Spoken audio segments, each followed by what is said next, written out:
Hello दोस्तों, आज की कहानी का नाम है भगवान की योजना। एक बार की बात है, गांव में एक आदमी रहता था जो बहुत आलसी था। वह काम करना पसंद नहीं करता था, इसलिए वह हमेशा अपना पेट पालने के लिए सबसे आसान तरीका ढूंढता था। एक दिन उसे एक फलों का भरा हुआ पेड़ मिला। उसने चारों ओर देखा।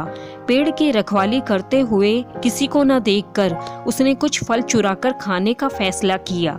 लेकिन जैसे ही वह आदमी पेड़ पर चढ़ने लगा, पेड़ के मालिक ने उसे देख लिया।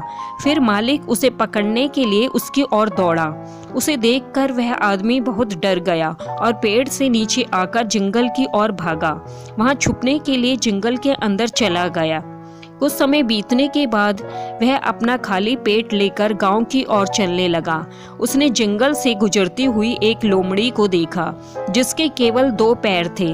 लोमड़ी को देखकर उस आदमी ने मन ही मन सोचा, यह लोमड़ी कैसे जीवित रह सकती है सिर्फ अपने 2 पैरों के माध्यम से। वह कैसे अपने लिए खाने का इंतजाम करती है और कैसे अपने आप को दूसरे जानवर से बचाती है। तभी उसने लोमड़ी की तरफ आते हुए एक शेर को देखा। वह आदमी शेर की नजरों से छुपकर लोमड़ी को देखने लगा। उसने गौर से देखा कि शेर मुंह में एक मांस का टुकड़ा लेकर आ रहा था। शेर को देखकर सभी जानवर भाग गए, लेकिन लोमड़ी नहीं भाग सकती थी। वह आदमी यह देखकर हैरान हो गया कि शेर ने लोमड़ी पर हमला तो किया ही नहीं, बल्कि मांस का टुकड़ा वहीं छोड़ दिया और चला गया। यह देखकर उस आदमी ने भगवान की योजना को महसूस किया और सोचा, भगवान सभी के निर्माता हैं और उनके पास सभी जीवों की देखभाल करने की योजना है। इसका मतलब भगवान के पास उसके लिए भी कुछ ना कुछ योजना है। फिर वह वहां से चला गया और गांव के पास एक पेड़ के नीचे बैठ गया। बैठे बैठे इंतजार कर रहा था कि कोई वहां आए और उसे कुछ खाना खिलाए। वह आदमी सड़क की तरफ देखता रहा कि कोई आकर उसे खाना खिलाए, लेकिन पूरा दिन बीत गया और वह अभी भी वहां खाली पेट बैठा था। फिर वह दुखी होकर वहां से वापस गांव की तरफ चलने लगा।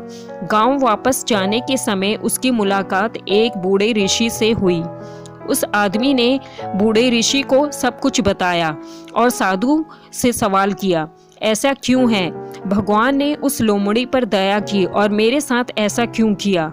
फिर ऋषि ने उस आदमी को कुछ खाना और पानी दिया और मुस्कुराते हुए कहा, यह सच है कि भगवान के पास सभी के लिए कुछ न कुछ योजना है, इसलिए आप भी भगवान की योजना का हिस्सा हैं। परंतु पुत्र, आप भगवान से बेवजह निराश हैं, क्योंकि मुझे लगता है कि भगवान यह नहीं चाहते थे कि तुम लोमड़ी की तरह बनो, बल्कि यह चाहते थे कि तुम शेर की तरह बनो। दोस्तों, इस कहानी से हमें यही शिक्षा मिलती है कि भगवान ने हमें अपना काम करने की शक्ति और क्षमता दी है और हमें हमेशा चीज़ों को सकारात्मक तरीके से देखना चाहिए।